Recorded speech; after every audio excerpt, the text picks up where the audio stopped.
I guess I'll just do a little bit of an intro of Lois, and then Lois, I'll hand it over to Lois so she can outline some of the rules or the way that things work and get us started.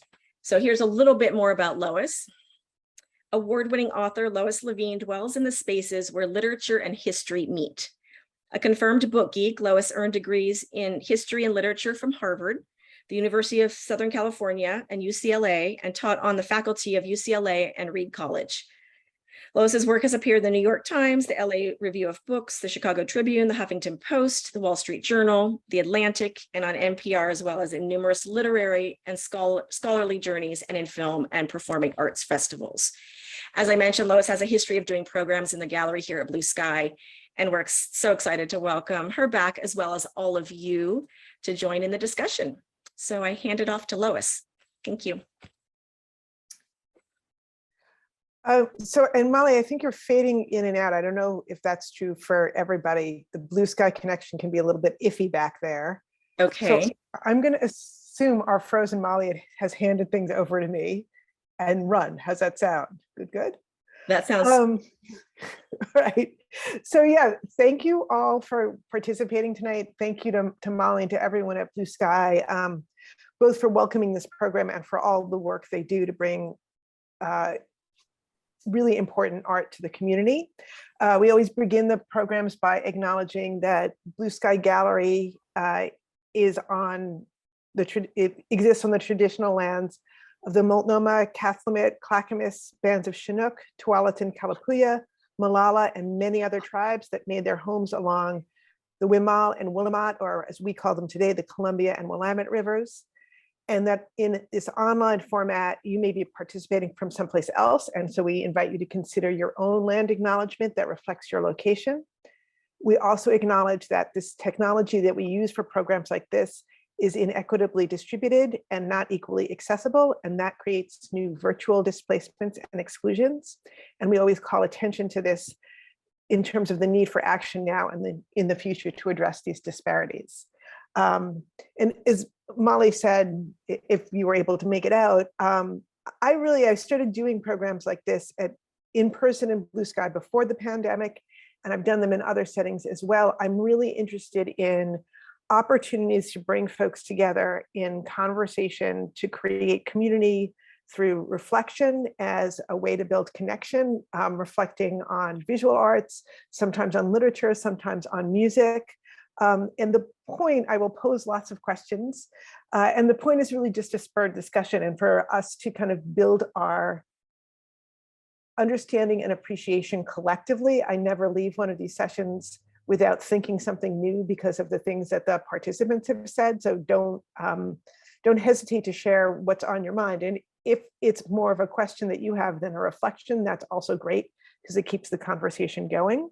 There is no need when I pose a question to look on our frenemy, the internet, for the right answer. The right answers are just about what you're observing or what the work is evoking for you. Nobody has the one right answer, not even if they are the photographer who took the picture. We are all welcome to think about the effect the work is having on us as individuals. And because we've had a long hiatus for tonight's discussion, the shape that I planned is really to come back to some of the very basic questions about when we look at photographs, how are we responding? What do we notice? What can we help each other notice? What connections do we make collectively? And we'll break that down tonight, starting by looking at a few individual photographs, then thinking across photographs from the same body of work, then expanding that out to consider the work in this body in connection with other work that has been exhibited at Blue Sky in recent years. So for those of you who are Blue Sky regulars, you'll see some familiar friends of recent years coming up on your screens as we get going. And the way that we usually do this is I'll pose some questions. You can use the raise hand feature, which is down in the reactions button. I feel like we all kind of know this because we've lived on Zoom for so long now. You can also put a comment in the chat as you prefer, but really to make this I am not presenting. I'm, as Molly said, facilitating a conversation that we're all having together. And I'm going to share my screen to get that started. And people may also leave comments in the chat, correct? Great. All right, to make sure that I'm. Are you all seeing my screen? And are you seeing the slide big? Because for some reason it is not showing it. No, big it's for not me. big. It was initially when you pulled it up. Okay. But we're seeing like a recording. All right, let's do that again, but better. How's about that? Let's do that again, but even better. I have a cheat ready, but let's try this. Okay.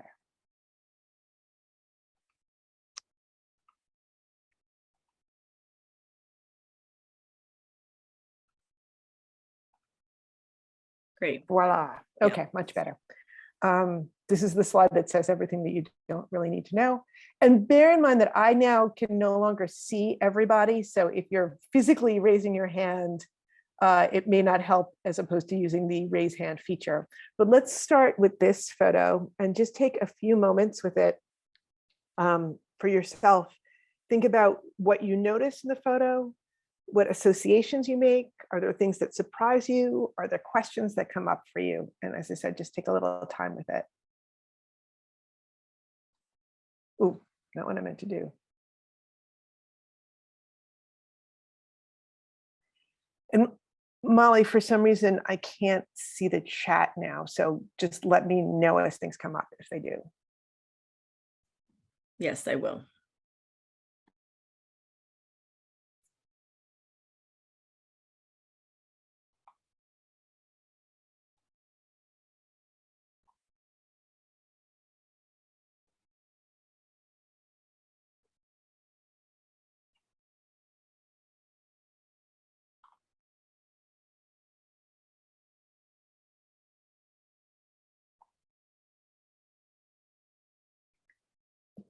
All right, so tell me some things about this photo. What are your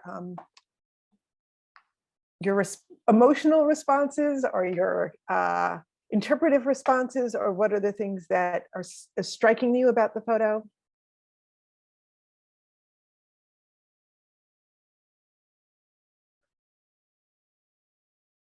And I am a school mom.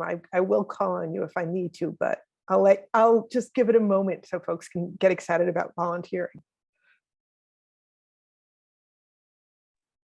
Okay, let's see. There's a question from Lizzie in the chat. The questions that come to her mind are what music is he listening to? Is it a genre we would expect in this context? What would an expected genre be? So Lizzie's question, I think, why did you go to music, Lizzie? And I'd love it if you unmuted, if you feel comfortable talking, but why did you want to even know about music? What got you thinking about that? And which he are you talking about? So the middle figure sitting on the white horse, he has headphones in his ears, which I think when you see like certain, I think you see headphones when people are working out, but I don't know about riding a horse as much. And so it kind of makes you think like, well, what music would he listen to? Is there like, I think the expected genre would be country, but maybe not. Maybe that expected genre is something else. And does that match up with the idea of, you know, horse riding or this club that he's in? Yeah, just a lot of questions about like, does that music correlate with his identity? Stuff like that. Right. So you've already kind of put another additional spin on what we're seeing, that the headphones too are implying that he's listening to music. And it's leading you to want to know more about this figure who does seem really central to the photograph. Other things that people are noticing about the picture or that you think are worth questioning or commenting on? I'm wondering where the photographer is. Is he on a four-wheeler or a truck bed? And I'm also wondering, how does he fit into this community? So one is a very technical logistical question, but it sort of implies this other question, right? Like literally, where is he in relationship to the figures, but also on another level, this really clearly seems like it's, as you said, like a community or a group that's come together. And where's the photographer in relationship to that group, which maybe also implies like, where are we in relationship to this group? We're getting a pretty straight head-on look, although not quite eye level, right? These riders are above us in a sense, which I think is a really powerful part of the way the photograph is working. It's often the way that figures, when you're standing and somebody's on horseback, they have a height relationship to you that often implies a power relationship. And it's interesting to think about how we as viewers respond to the notion that these figures are just slightly above us. It doesn't feel like we're looking up at them, but they're sort of positioned differently. And that's also this question again about the photographer. Technically, how'd you do this? But also kind of what is it telling us about a relationship to community? And folks might want to respond to that or jump in with observations of your own. My first thought was the same as Ivan's. Like, where is the photographer, and is he about to be, or she about to be run over? But then I thought about how my next thought was it feels very cinematic, and that kind of made the photographer fade into the background. And I just thought about what I was looking at, which kind of led me in a different direction. It led me to the overall composition, and how it actually goes back further than that. With the way the angles are all in different directions, and that made me think of earlier forms like painting, where it really wouldn't matter where the painter was, because no painter is about to get run over by their subject. That's kind of where it left me. Meaning the sort of live action, you would need to set up the scene as a painter because it takes longer to make the painting. Yeah, and yeah, or it could be put together in pieces. Whereas when it's photography, there's it's happening right before your eyes. All horses, all riders, all at once. So I want to call out to the sort of things that you referenced. One is this kind of cinematic quality, and the other is maybe large scale painting. And we have in some of these salons talked about even the history of painting and landscape paintings as opposed to still life paintings, as opposed to portrait paintings. And thinking of like, this is a really interesting time to be looking at these photographs, because one of the blockbuster films of the summer is in some ways about Black horseback riding, right? The movie Nope, which has been, I think it was released this month. This has sort of conjured up all these images, but I think there's also something that is always horseback riding implies Westerns, which is among other things, a very cinematic American genre, and not an unproblematic one. We've talked about notions of the West and the implications, the racialized implications of the Western or the West in American popular culture, as opposed to the reality of who is inhabiting the West. So we have the cinema piece, but you're right too, that this does look in some ways like a painting, in the sense of this very strong sort of maybe heroic figure right in the middle of the picture, and then surrounded by these other figures, of whom again he seems to be in a community, but also this figure is called out in some particular way just by the spacing of the photograph. Yeah, and on a really basic level, but basic from the context of somebody who has looked at art, the rules that were established, I don't know, hundreds of years ago. It's got the lines going this way, lines going diagonally, and they all relate to the overall composition. And because that is sparking these things in my head, this feels grander than if it was the exact same scene where snapped a second earlier or later where all those things didn't come together. And it gives me that, because of where it comes from, it makes it seem, like I said, it makes it seem grand, but then that's probably partly my conditioning, how I've been, what I've been taught to think about something, why something appears grand versus why it wouldn't. Although, there is something particular about this photograph, right? The fact that we are, as Ivan pointed out, positioned, or the photographer, and thus our point of view is right in front of this one horse on not quite eye level. The fact that horse, it may not be true, but it looks in this photograph as though that horse is lighter in color than all the other horses, so sort of stands out. It might be that in reality, the horse that's over to the right is about the same coloring, and it just has to do with how the light is in the photograph. But this is also clearly the only horse whose mane seems to be blowing in the wind, right? Which is, again, kind of this cinematic trope. And obviously the only rider who is not the only one who's facing directly forward, but centered and maybe set off so much in the foreground. And you were talking a little bit about the vanishing point and the implication of perspective, right?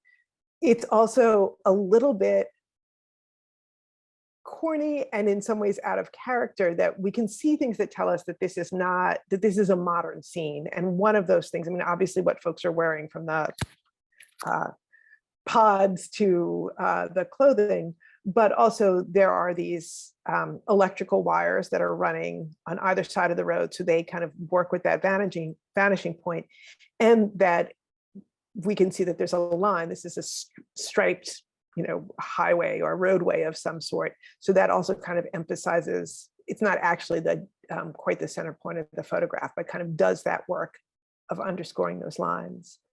Are there other comments folks have? And I'm interested in, what are you noticing about the other figures in this photograph? Are there things that we should be paying attention to about them as well? Sometimes the most interesting stuff might be going on not quite dead center. Well, I'm drawn to their gazes, and all of them seem to be focused on something, and going back to kind of the cinematic nature and the sense of either a film still or a moment captured in time.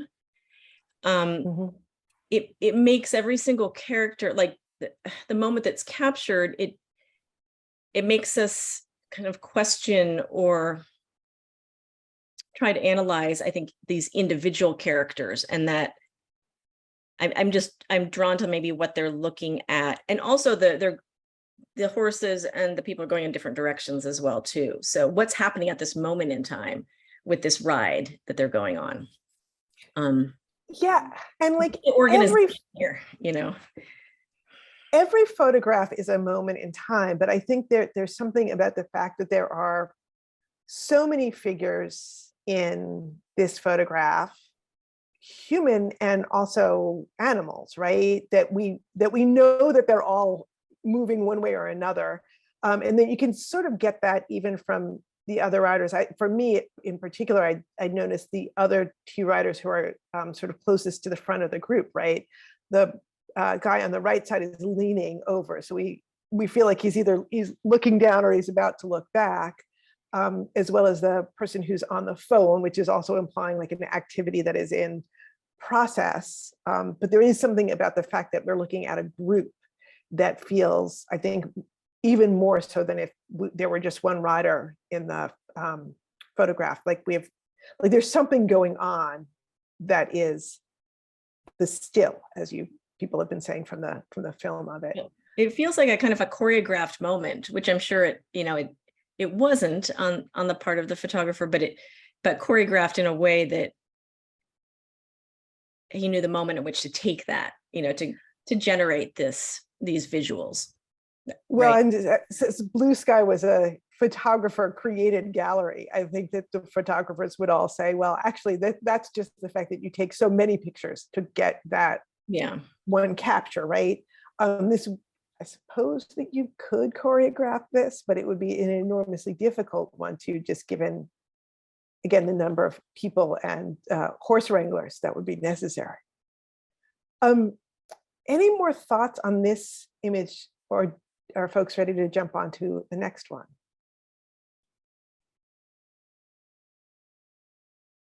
Going once, going twice.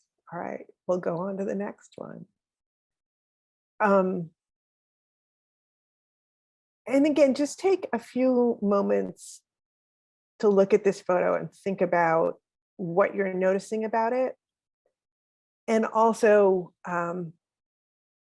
in particular, think about it. It's obviously it's from the same body of work, same photographer. What is this photo doing that is similar or distinct from the previous photo that we just looked at?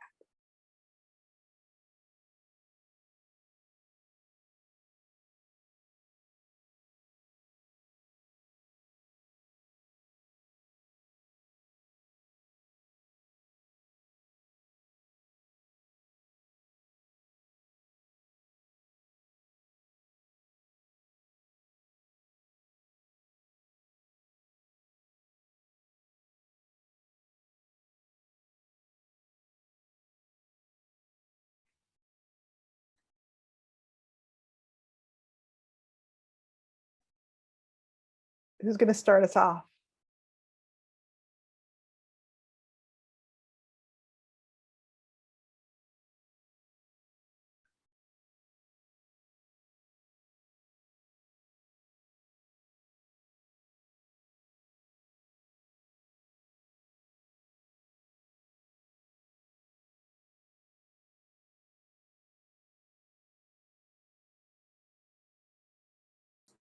Okay, I'll say something. It's interesting that the composition of this, we've got more than one person, but something about the it's not just that there's only three. The fact that one of them is not all the way in the shot, I think it really makes me think this is meant to focus on the central figure much more strongly than the other one. Just because there are fewer others, and the fact that someone is who is close, actually the person who's closest to us is really, there's only a third of that person in the frame. So something about that makes me instantly focus on the central figure. And yeah. Noticeably, this central figure is not facing us, nor is the figure's horse facing us, right? Which is different than the previous image, right? Certainly this rider in front is pretty squarely facing the camera. The horse is a little bit slightly off, but really different body positioning than this figure. But there's no question for you that she's the central figure. What do we make about that positioning? And this is really, I'll put this out there for anyone, not just the last person who spoke, but like, how does that shape our reading, or your reading of her, your response to the photo, differently than when we had a figure who was looking more positioned more squarely directly at us?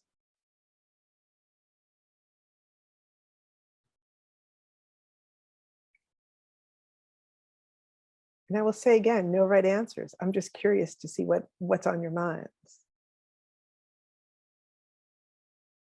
Well, in some ways, I think it takes us out of the photo, and we become more of an observer on the side, just based on the choice of the composition and the direction of the gaze, and so I think it does create a different relationship between the viewer and the subjects within the photograph. Yeah. So I'll respond to what Ma just said and then jump on something Linda put in the chat. Right, the that there's our gaze, but there's also the gaze of the different riders. And interestingly here, this rider is looking somewhere else. Wherever we are standing with the photographer is not the point of interest for that rider, and it is the place that the rider is faced to. So it's, if we are imagining the motion, we're about to be passed right by. Although Linda has noted in the chat that we're the photographer, and thus the point of view that we're looking from, it actually feels much closer to the horses, right? That the leading horses, the sort of bottom of the, she said nose, is nose the right word? I always like to use the word snout, but that may also not be the right word. We could say head is not quite in the photo. And that we seem now actually to be, if you think about where that other horse and rider are who are cut out of the frame, we seem really to be positioned in between the two horses. So it's as though they're going to maybe even go around the position that we're in.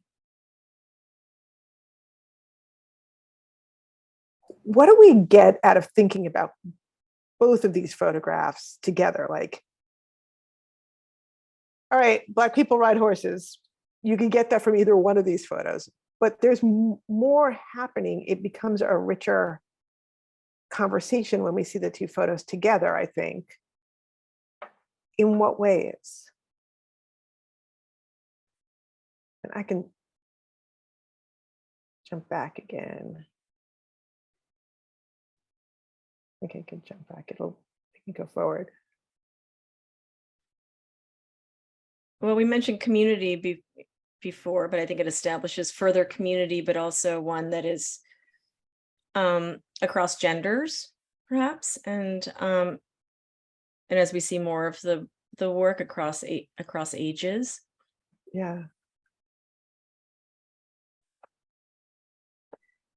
There's also, we see much more landscape in this photograph than the other one, right? Fewer figures gives us we see lots of sky in the previous picture. The clouds really draw our attention to that because the sky is more varied. But the ability to look off into the distance and see farmed land to the horizon, I think also gives us a variation in the physical context.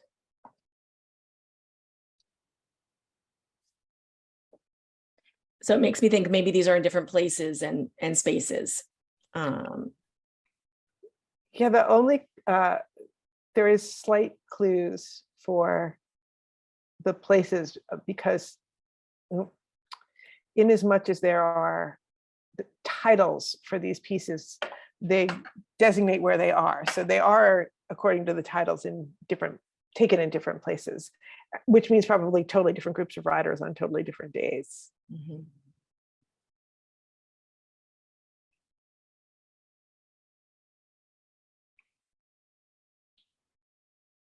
Do folks have more to say about this one on its own or in relation to the other ones, the earlier one? Well, one contrast is that in the earlier one, the central figure is looking at us. Here, the figure looking at us is behind. And my narrative mind always wants to put a story into this. So the protagonist is not aware of us, but this minor character is. That doesn't really mean anything beyond just putting a narrative on something that probably doesn't really need one. Although, I mean, I think it reveals two things. One is that we assume whoever's sort of occupying the most central space in a photograph is the main character, right? That's an assumption that I think we make in response to the photo. But also, I think it would be a different effect if that person happened to be glancing in a different direction. The person we see in the hat, more in the background, or I guess really truly the middle ground of the photo. That the point that somebody had made earlier about, well, we're observers because we're not getting the eye contact back from the figure as we do in the first picture, actually isn't quite true, because we're clearly not invisible to the subjects of the photograph. That one of the subjects is looking at us or looking at the photographer who represents us. I'm going to keep jumping ahead because I love these photographs so much. I want us to talk about as many of them as we can. But the next one, I'm going to ask you to look at and then think about in terms of a photograph that's not from this photographer or this series. So here's the next one I had in mind. And just take a moment with that one.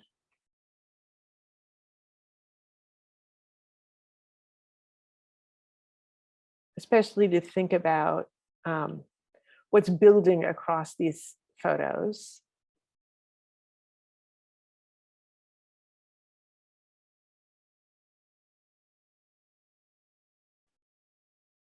And I'll say most of these photos, the titles are just usually a name of a rider or maybe something that alludes to the group of riders and the place where the photograph was taken. And this one is labeled specifically father and son. So when I was thinking about or looking at this photograph, it put me in mind of the work of Zun Li, whose work has been up in Blue Sky and who a body of work that focuses specifically on Black men as fathers, so taking pictures of Black men with their children. And I was thinking about these two photographs that are about a father's love and care, and thinking about what we might say about the visual language for each of them. Is that relationship of father to child conveyed similarly or differently across these two images? It's pretty easy to tell which is the one from the current show, right? It's got the horses in it.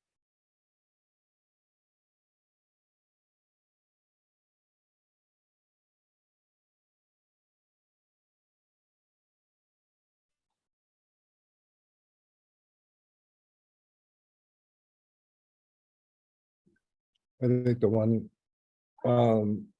with the horses. Yeah. Looks, the father is sort of ready to take the reins. It looks like a lesson with just like the position of his hands. He looks like he's ready to step in if something goes awry. Yeah, it's such a precious moment because, as you said, like he's there, but he's also not holding on, right? That he's letting this kid have the experience with presumably the protection to keep anything from going wrong. That the extent to which he's not touching feels really powerful in that photograph. And then again, if we see the next one,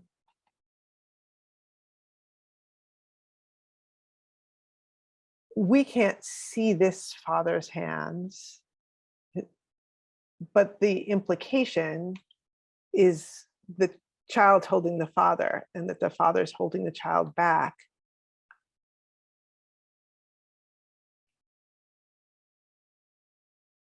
What's the difference in a photograph that is so much about touch, father touching child, child touching father, versus the one that is about, I'm so close, but actually you've got the reins in your hands, child.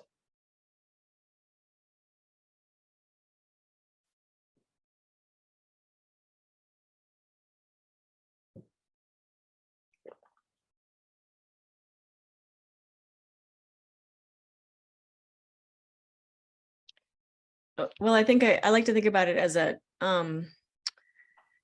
a moment of sort of letting go, parent to child, as our children grow older and we put them out there into the world and give them an opportunity to succeed or perhaps fail and learn from those lessons.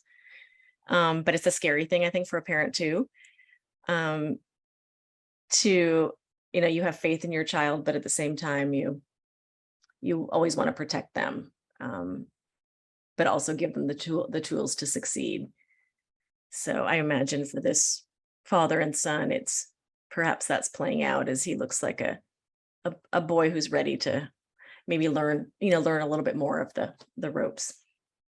Yeah, and I think it's also this, when I think about this photograph in the context that we're looking at it, right? The other photographs from the series are very much about, these are folks who come together in riding clubs, right? So that he's not just teaching him a skill, but he's also kind of bringing him into this community of that we have already seen kind of different folks in. And so it feels both personal and familial, but also kind of community oriented as well. It's interesting too to think about where they are in the photograph, right? It's like we've been watching our figures move further and further over. I didn't realize I was doing that and choosing these 3 pictures to look at in a row. Linda, you've put something in the chat about a particular photograph, and I will be the first to admit I am not familiar with the photograph. So would you mind unmuting and telling us a little bit more about the Elliot Erwood photograph that you're referencing, and what are the connections you see or the differences that you think are significant? That one is the French photograph with the father riding a bicycle with a little boy sitting behind his dad. Boy's around about 5 years old. He's holding onto his father, and there's a baguette in the back of the on the back bicycle carrier. And it's also the little boy is holding onto his dad for safety. And it just sort of struck a chord with me on this one. It's like a reverse role that the father's sort of keeping his back behind the boy there for safety as well. And the other photograph, it was reversed. I can put the link in if you want for that photo. I probably can't look at it because it will mess up everybody's ability to see stuff on my screen, but if other folks are interested. I just found it. I can put it in. Let me see.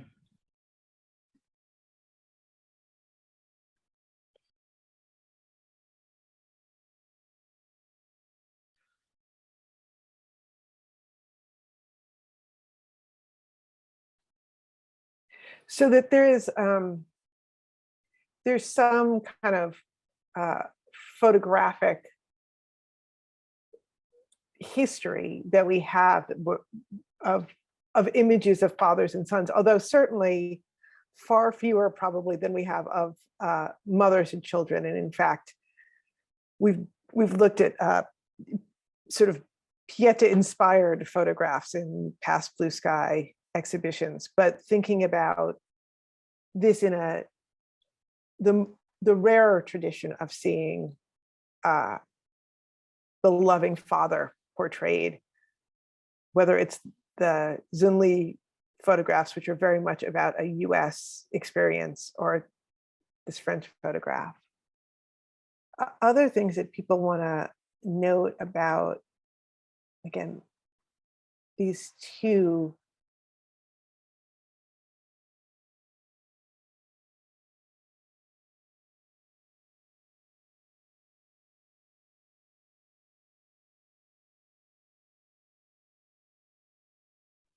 I mean, there's obviously the horse in the foreground that doesn't have a rider on it.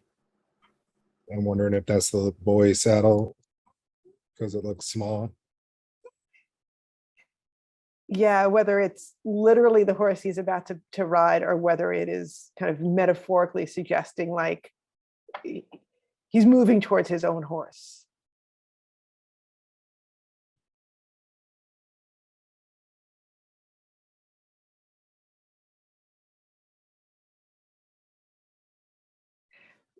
Before I noticed the title of this one, I was trying to decide whether I felt like I could assume that there was a family relationship between these two riders, and thinking about the similarities in their builds, you can't even see the adult's face. So I couldn't quite get a read on how old he might be, right? Parent, grandparent, uncle, but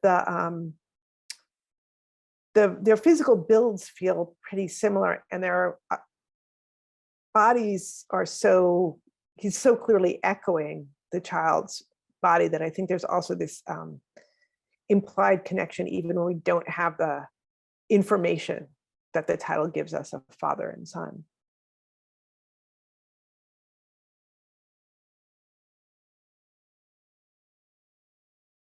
And again, thinking about how much of this photo is given over to the field and then the plants beyond versus this one where we can see other people who are going to be passing or may have passed, and kind of the implication on the bridge of just the crowdedness of the city. It isn't actually a particularly crowded scene, but the implication that you are always around people when you're in Brooklyn or New York versus the intimacy of this moment that seems to be a little bit just these two figures and the waiting horse.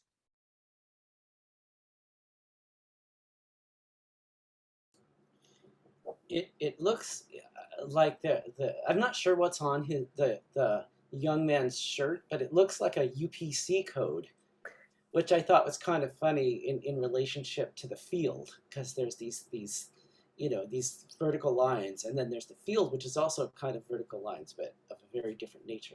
It's probably not what that actually is, especially since this is black and white. That could be a color on this shirt, but that's just what it reminded me of. Yeah, I read it similarly, and we didn't talk too much about the clothing in the figures in the other, right? Like, there's a way in which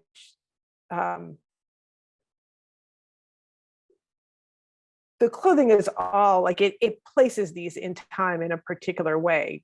The kind of t-shirts and hoodies and baseball caps that the figures are wearing, the richness of her jeans seems as important as any other part of her jeans, but that seeming UPC code on the shirt is also really interesting in all of the things that a UPC code implies about, like a commodity culture or about standardization or the fact that we're read by machines versus a moment, a father teaching a child to horseback ride is something that could have been happening over generations and generations. And it's not hard to imagine, especially as Daniel has admitted he likes to come up with narratives, that this father may have similarly learned to ride from a parent or a grandparent, and that this may be a tradition that's been passed down. And then that like UPC code is such a modern moment.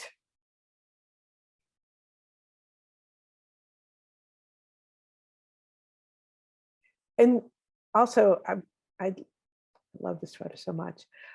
Thinking about that too, like this photograph, it is literally the body that's inscribed, right? I mean, this person has many tattoos, but the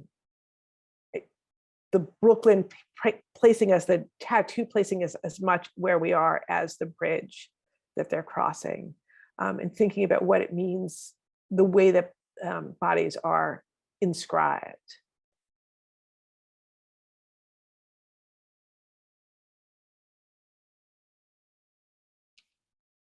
Any more on this pairing of photos, or should we jump ahead?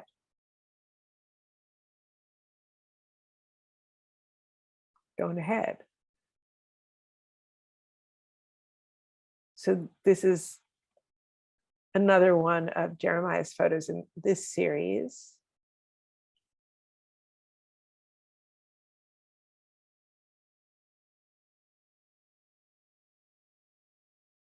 I was about to say, I love this photograph so much, but have I said that about every photograph we've looked at? Is it because I get to pick the photographs that we look at that I pick ones that I love so much? I love this photo so much. This is a really different central figure in our photograph.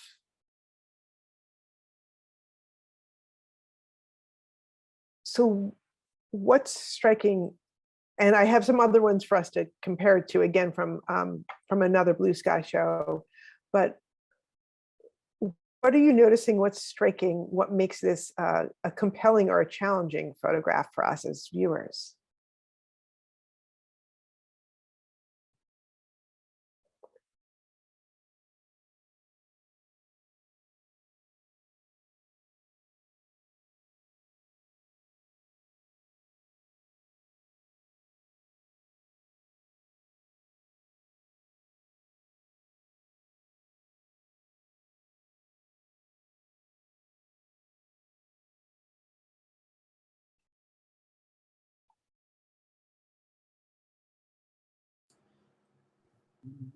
Okay, well, I'll say that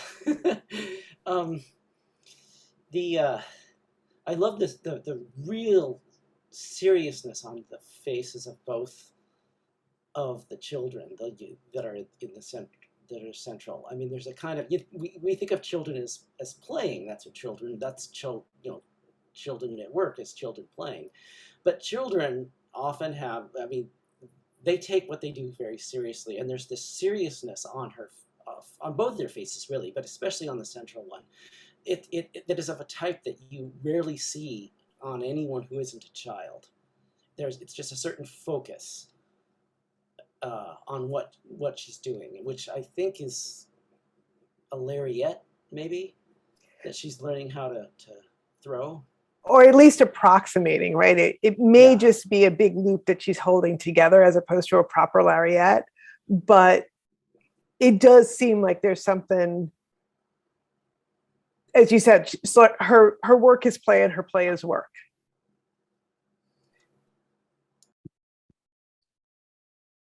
And I don't find,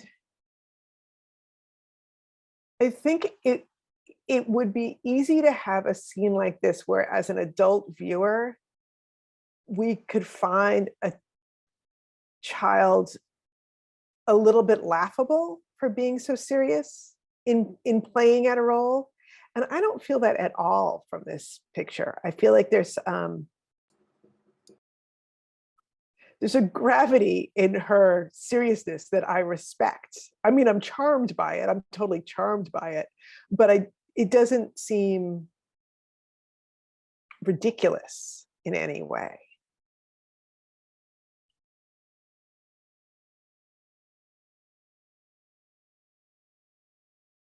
May I add something here? Sure. This is similar to the previous photograph in that it's about the elders or the adults not only taking care of the children, but obviously this is a situation where they learn how to do the stuff that the adults are doing. And I like the on the upper right-hand corner, I like the picture of let me assume a parent or an elder with the child in the lap, and over on the left-hand side, I see the woman with the headdress taking care of two kids, maybe boys, with the two hats on. And then the two children who are looking at us are part of that group. And it's like they're part of this ride, part of this coming together is about learning how to do it for the youngsters. And I just think that the effort is so, I'm with you on that one, Lois, that the sort of the seriousness and the eagerness and the sort of the focus on doing what they see all around them is just really palpable in this one. And I just like that sense of individual child expression and around a very supportive and educational teacher elders doing their work. Yeah, it's like we again have what seems to be this parenting, whether this person is literally the parent or not, but some adult who looks like teaching a kid to ride, and it can't quite even tell whose hand that is, but I suspect, I want to say it seems to me like it's more likely the adult's hand on the reins here, but sort of the teaching of riding on one side. And then there's something going on over here. Because they're not facing us, we're not quite sure where this kid might be looking, although that kid also seems to have some lasso, lariat, or approximation thereof that they're playing with. And this parent who seems just completely enchanted with what the child is doing. And so it also gives us some context. Like, I feel like it could see a photograph with a child with the facial expression of this kid, whose shirt, by the way, says super. How super is that? That if I just saw that expression, I could see that expression on a kid in another context, and I might even be worried about what was going on around that kid. But I have no sense of worry here. I feel like this kid is in a universe of caring adults who are bringing kids into community and into a shared experience.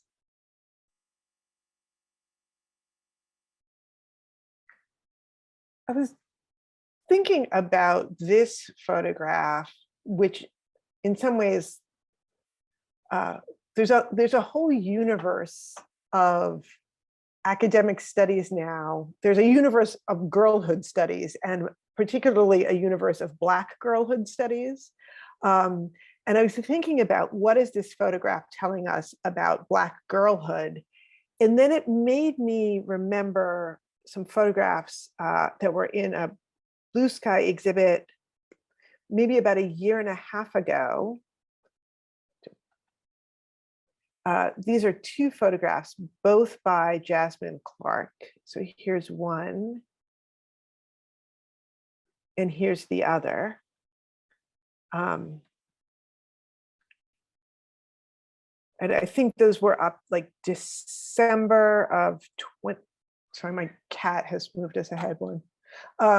December of 2020, January of 2021, if I'm remembering correctly, Molly, the women photographers. Yeah, women of the African diaspora.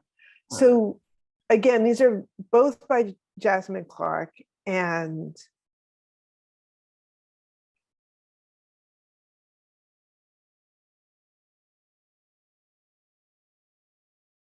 are there things we could say in terms of comparison or important distinctions across these three photographs, which happen to all be of Black girls, but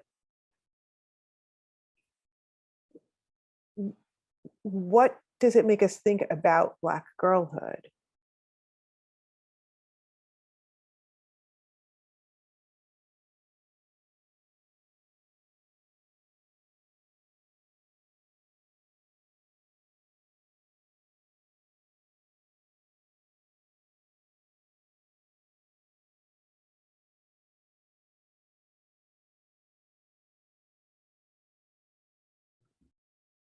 Hi, I'd like to say something.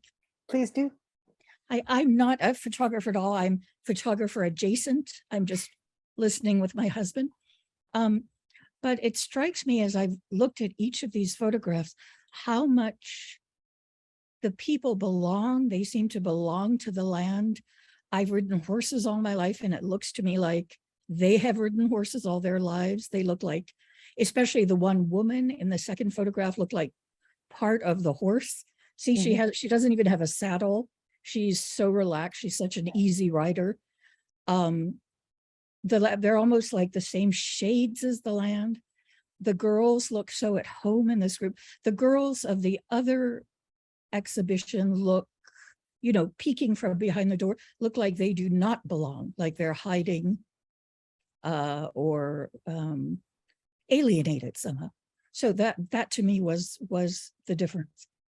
Oh, thank you for that. First of all, you don't have to be a photographer to have things to say about photographs. So thank you for coming over your inhibitions to share that thought. And I hadn't noticed that detail because I don't ride. But yeah, you're right. There's no saddle there, that she is, which gives you a different physical connection to the horse. These, of course, get a little bit of a cheat because they're black and white photographs, So color one of the things that black and white photographs do is that they give us a sense of nostalgia, because we had black and white photography before we had color photography. But it does, as you said, sort of, it allows us to see more connection just between dark and light in photos than when we have color.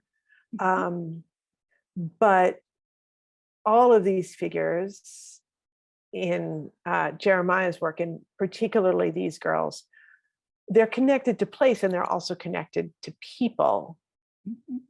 And in some ways, this, it's hard to know how to read this picture, because this could be a child who's hiding. This also could be a child who's refusing to be hidden, right? She is looking right at us. She is quite centered in the photograph. And it's impossible not to be looking at her. Like, I try to look around because I know I'm supposed to be looking at every piece of the photograph, but I just keep being drawn back, because I feel like her gaze is commanding me to look at her and take her seriously. Interesting. And this girl, maybe because we don't see her face, more challenging to read. Is this about feeling overwhelmed by such a large landscape, or a sense of possibility against such a large landscape? Is this a world she's traveling to or from? Is she firmly on shore, looking out at the water? Does she want to cross that water? Does she want something that she's left behind across that water? It feels emotionally, again, more challenging to read. Although I recall when we were talking about Jasmine Clark's work and other photographers that were in that exhibition, somebody saying, look at how much care has gone in to this girl's hair. Somebody has very carefully braided her hair, and the beads in her hair match her shirt, right? So even though we see her alone, if you think about the implications of what we can see of her, we know that there's somebody who is taking the care, and having your hair braided is such an intimate touch experience, even though they're alone. But I think that you're right, that there is a difference between seeing that and seeing people in not just in relationship to other people, but also in relationship to the horses and to the landscape. Any other thoughts from these photos, or any of the ones that we've seen thus far?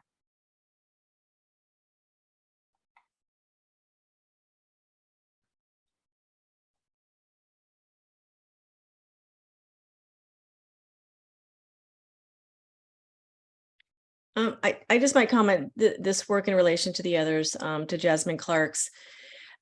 Jasmine Clark's that seemed to serve like more as a metaphor, and I think that's what you were sort of speaking to, Lois, a kind of interiority or an expression that is not necessarily clear or explicit. And in Jeremiah's work, especially as this in a series, the narrative becomes clear, like there's a storytelling happening. And I think they're just both interesting ways to go about kind of creating a photograph, and either one that's within a series or that stands alone. But yeah, I think I see those messages coming through in different ways through the technique of the choices of the artist.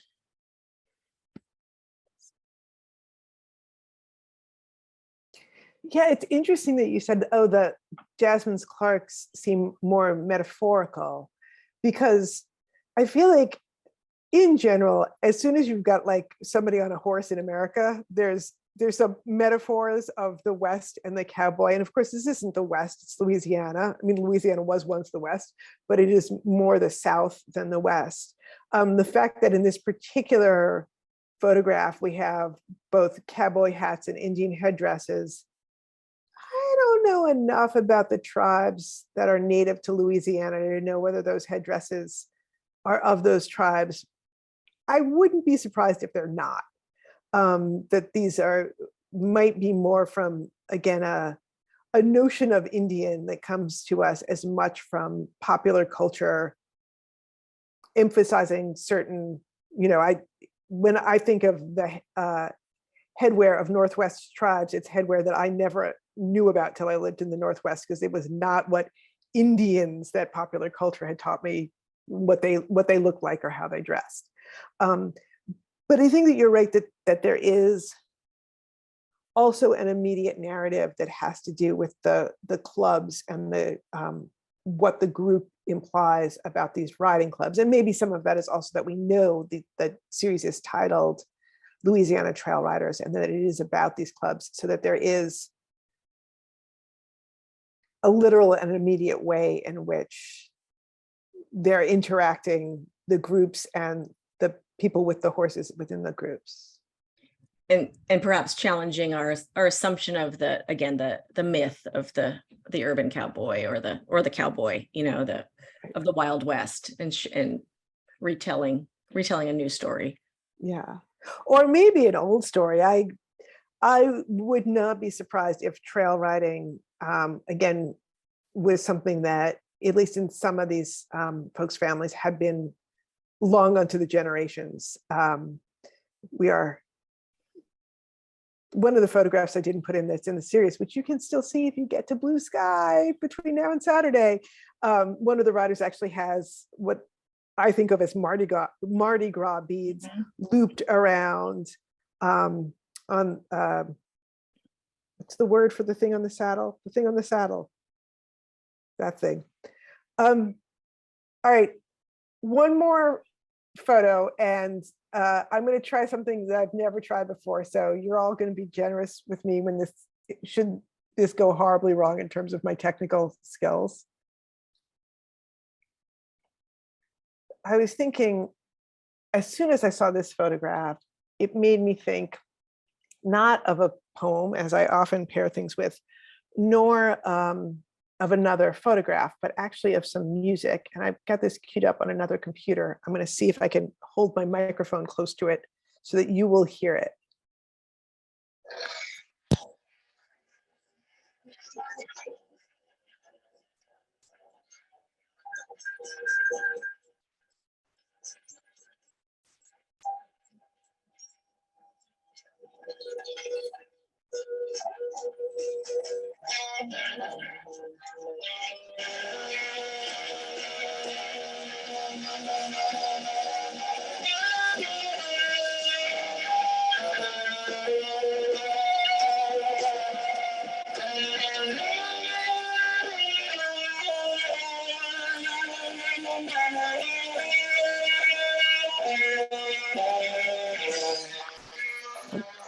I'm taking my mic back to where I can talk into it. Could you get what that was? That's Jimi Hendrix At Woodstock, right? At Woodstock, playing the national anthem, which is maybe, of all the bazillion different versions of the national anthem that any of us have ever heard, maybe the most iconic, in a sense of you cannot mistake it for anything else. There wasn't a possibility that you thought it was like that time Eddie Vedder played the national anthem. You knew, if you knew it, that was Jimi Hendrix at Woodstock.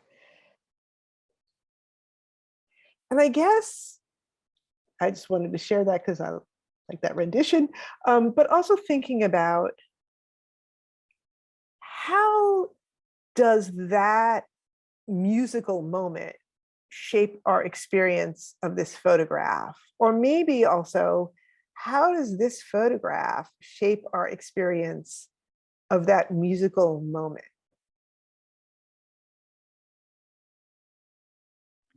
What musical moment do you?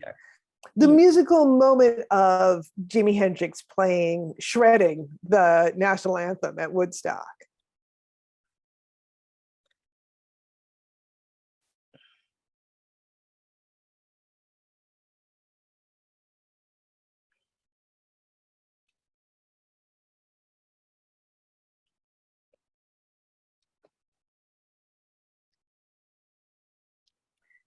I feel like I want to do a shout out to anybody who's appropriately aged to really remember that moment.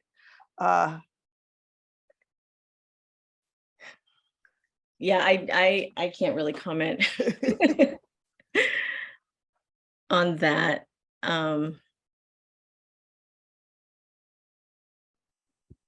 Well, I'm of that age, and so I will say that it was electric in both the actual sense and in the metaphorical sense, that the national anthem could be played by by our people, you know, in that time of your youth when you're very tribal. Is that there was something very, very exciting about the national anthem, which was in those Vietnam days and the hippie days, sort of not ours, but somebody else's, that he could just honor it with such brilliance and genius, making it his own at the same time that we, you know, hum along with it at the same time. It was very, very electric and very exciting. Yeah, there is something, this question of whether that is a patriotic gesture on the part of Jimi Hendrix or a claiming of the national anthem in terms of generation, in terms of politics, as you mentioned, in terms of racial identity, like Jimi Hendrix. And maybe that is part of what the parallel that I was, or the connection that I was trying to think about with this photograph in particular, but also this body of work, this notion of centering and claiming a particular experience in a totally different way than maybe we have been taught in American culture to anticipate it will be experienced. Any other thoughts about this photo, which I think will probably be the last one that we look at for tonight? Well, he's playing looks like a 5-string bass. So in my head, I just hear like him laying down a bass line to like probably some Zydeco music or something.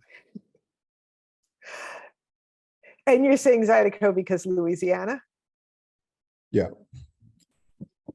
Although, like, his t-shirt's not screaming Louise, or not screaming Zydeco. I also, compositionally, there's still a horse here. We know that there's still a, I mean, you can also see the trailers in the background, but just thinking about the way the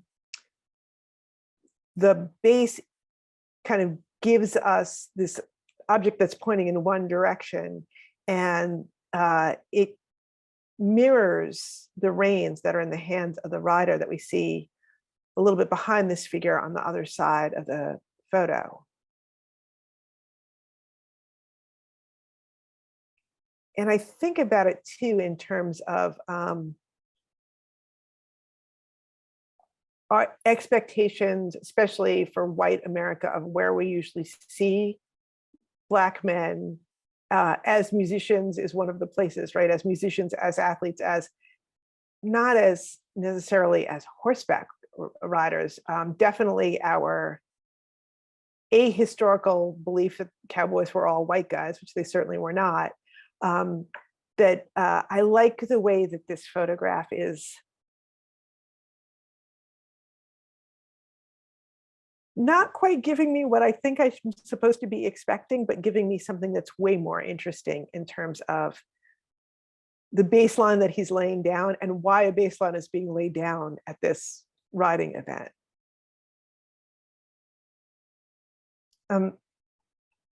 Any other thoughts on this photograph in relation to Jimi Hendrix, in relation to the other photographs, or things that are on your minds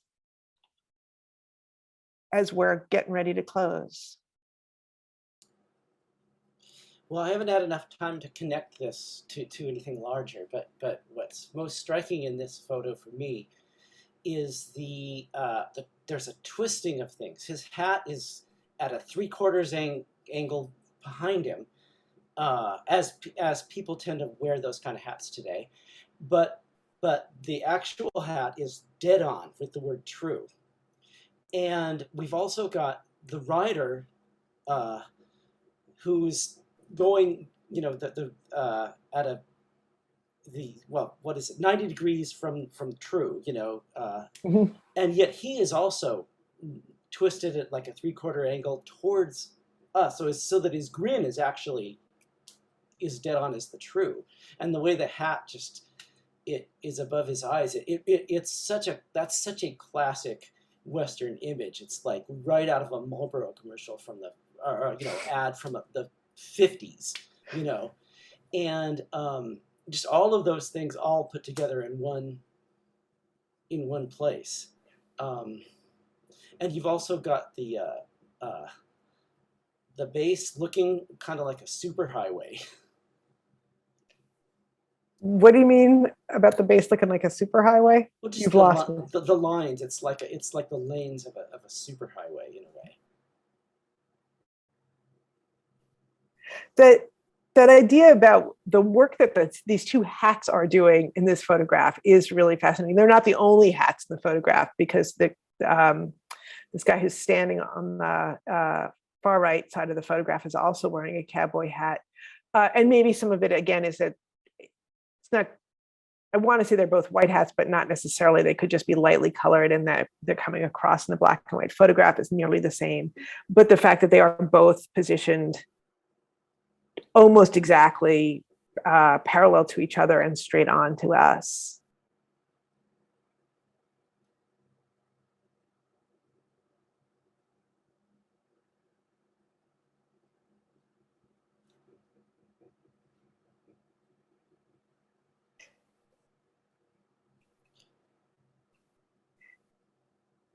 I might out Jeremiah, who's been lurking very quietly on our conversation about this work. Is there anything that our conversation has made you think about these photographs, which you've probably looked at more than any of us ever shall, that's striking to you to hear them talked about in this way, or see them in the kind of contexts we've been looking at them? And you're muted, so you have to unmute yourself before you say anything brilliant. I'll say that it's been a long time since I've really looked at the photographs. So I started taking these almost a decade ago.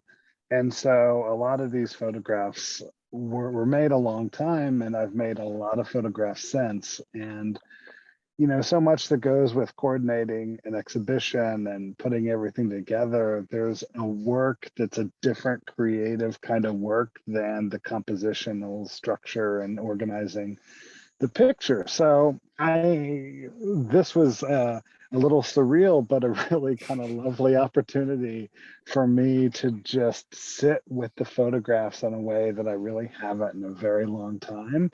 And I so appreciate the comments and the way that people read into the photographs. And, so many things I thought were like just dead on with what the photographs reveal, or maybe what my intention was, or what I know about the background. So I'm just grateful to know there's a kind of legibility in the images that speaks to a broad audience.